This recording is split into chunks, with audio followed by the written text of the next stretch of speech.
Back again for a long overdue CD update. Yeah, it's essentially a compilation of all the CDs I've been gathering since, I think, October. Feels like October. It's been a while. So yeah, this is probably going to be a big video. Okay, I'm going to get started with Fiona, the rest of Fiona's studio discography. I got an extraordinary machine over there on the shelf, but now I have completed Fiona Apple CDs. This is When the Pawn. It's my second least favorite Fiona Apple album, but nonetheless, I think it's pretty excellent. I think all of her work is pretty excellent, especially this. But I can say without looking at it, the eye of the wheel is wiser than the driver of the screw, and what cords will serve you more than ropes will ever do. Freeze frame and see how I did. But this is her album from 2 years ago, almost 3. And yeah, it's excellent. Lots of weird-ass jazz experimentation. There's drone. It's really weird. It's a breakup album. Really well done. One of that.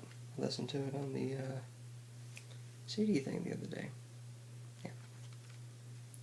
But I think this is my favorite. Her debut, which was Tidal. Standard jazz fusion, baroque pop, piano rock type stuff. Pretty well done. It's my favorite. It's certainly my favorite of hers. I think I just like the lyricism a lot. Okay, and I acquired this. Yeah, you should probably know what this is. Sgt. Pepper's Lonely Hearts Club Band. Not my favorite Beatles album. I think the White Album is. Actually, I think this one is a little overrated. But I still like it quite a bit. Most of the reason I got this, though... battery's dying. The main reason I got this, though, was... Hang on, I'm gonna charge my iPod. Hang on. I might have to pull that closer. No big deal. Yeah, that's perfect. But the reason I got this was because this came out. The Flame Lips covered every single track off of this, and I like this more. I know that's blasphemy, but I like this more. It's definitely outdoes itself in the trippiness that Sgt. Pepper's was going for. One huge psychedelic orgy. I think that's what this was going for. This is just a well-done update of it. That's just me, though. Some people may disagree with me, but whatever. Got some more High on Fire. My favorite High on Fire album, Dave Army's Mysteries, and Death is This Communion. I like this more than Snakes for the Divine, which is over there on the shelf. But yeah, this, however, this has me excited for their new one coming in 2015. But if you're looking to get into like some aggressive sludge metal, stoner sludge metal, really dense type stuff, then check out High on Fire stuff. I need to check out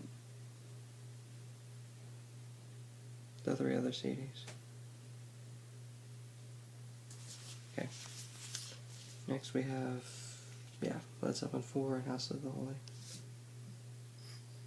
Where'd they... I'll find it later.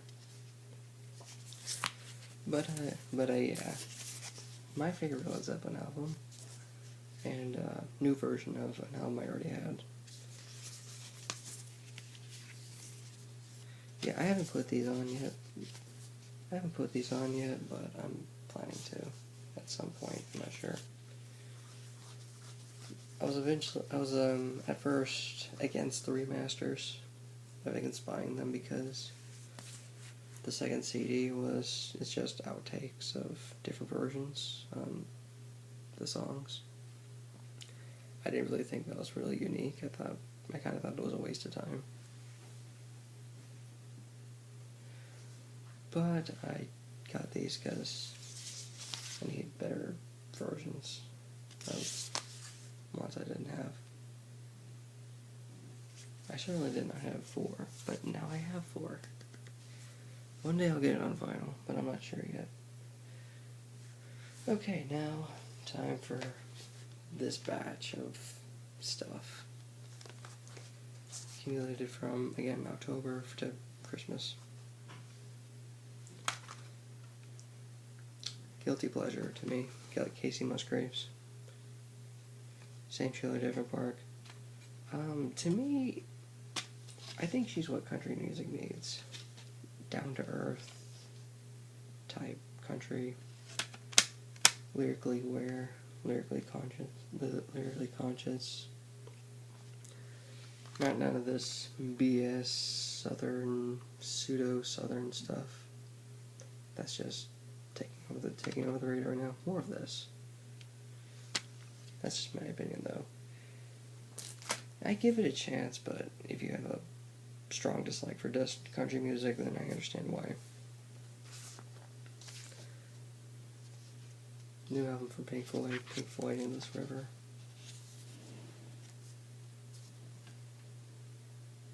What was that noise? I don't know. Oh, there's lyrics for... Did not know that. Yeah, this is their last, and it doesn't really feel like Pink Floyd. It's essentially David Gilmour, Nick Mason, and the ghost of Richard Wright.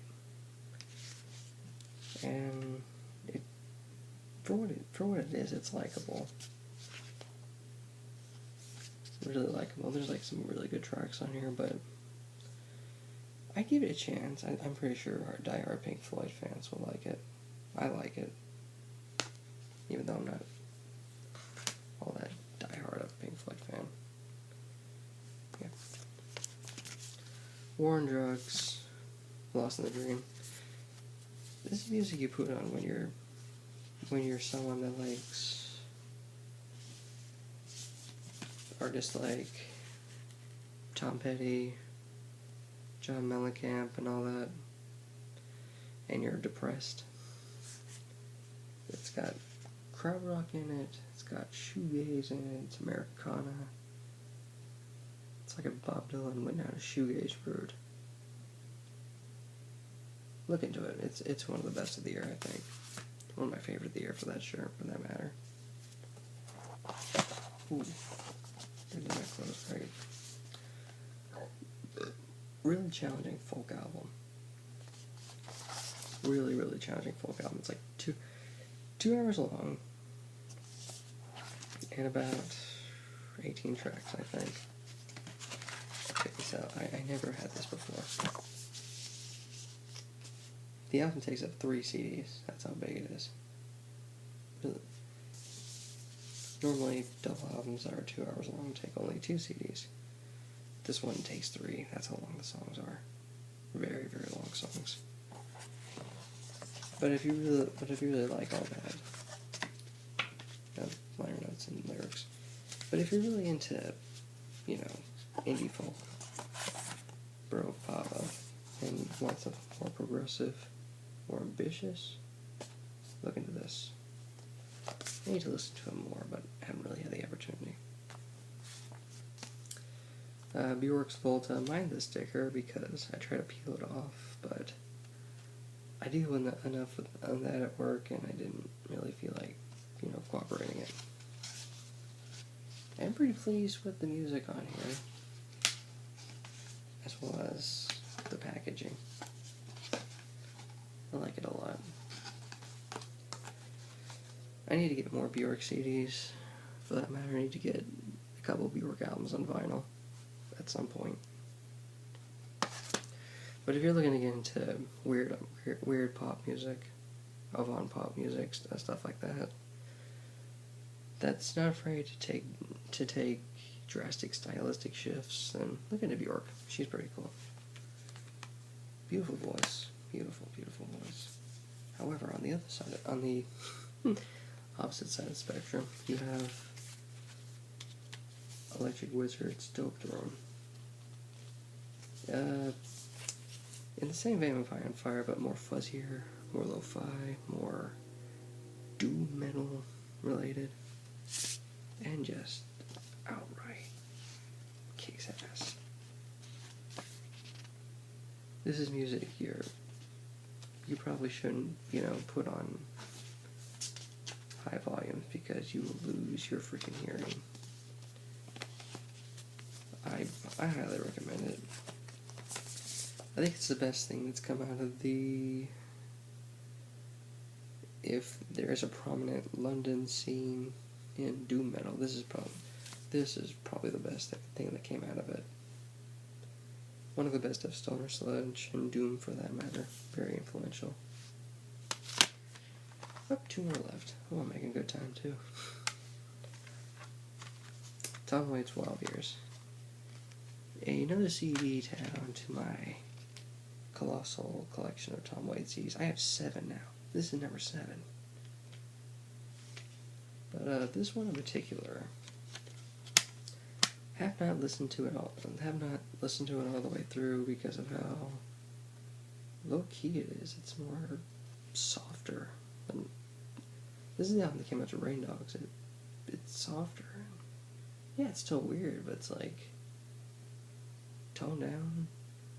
Like, I guess it's like Tom Waits just sitting in a parlor or something, doing all this weird instrumentation and all that. Recording it is like if Rain Dogs was really aggressive, this is like the somber younger cousin, I guess. I don't know how to describe it other than that. It's Tom Waits. So yeah, indescribable. And finally, it's that good. It is really that good. Personally, I think this is certainly what R&B needs right now. D'Angelo and the Vanguard, Black Messiah. If you like Prince, if you like Andre 3000, if you like artists of that persuasion, then you'll definitely like D'Angelo stuff, especially this album. It's eclectic, it's lo-fi, it's very political, very, in my opinion, very good, and I think people should look into it more.